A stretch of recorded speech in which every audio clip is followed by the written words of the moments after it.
Барлықтарыңызға сәлем, менің каналыма қош келдіңіздер. Менде бүгін осындай өнім бал қаймақ деп айтып жатырмын, бірақ енді бұл бал қаймақтың әдісімен жасалған жоқ. Мен негізінде кеше бір қазан ірімшік қайнатқан болатынмын. Соның ірімшіктің сүті өте қою болды ма, осындай бетінде қаймағымен, осындай міне астында қалған ірімшіктер бар. Осы сары суды тастауға қимай ішіне 25% қаймақ салдым. Домик в деревне деген қаймақты салып, осы салған қаймағымызды жақсылап қасықтың көмегіменен ертіп араластырып жібердім осылай сары суға. Егер толық ермей іріткілер болып жатса, ол қатты қорқынышты емес. Ол қайнаған кезде ол өзіне өзі еріп кетеді. Осылай қаймақ пенен сары суды араластырып алдым. Шағын ыдысқа араластыруға ыңғайлы болсын деп араластырдым, және осылай баклажкеге құйып қойған сары суымды негізінде ішем, асқазанға пайдасы көп, емдік қасиеті көп деп сөйтіп қойғанмын. Соны міне құйып жатырмын, бәрін араластырып.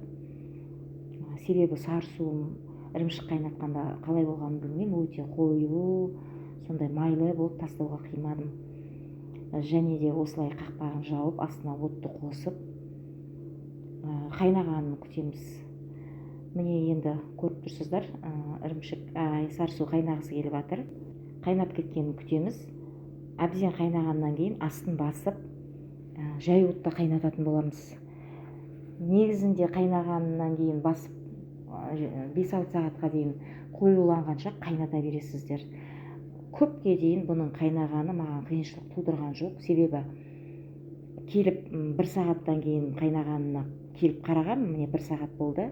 Жақсы екен, асты қатпаған, ара тұра қарап тұрдым, дым қиыншылық тудырмайды екен, үйдің шаруасын істеп жүре береді екенсіздер.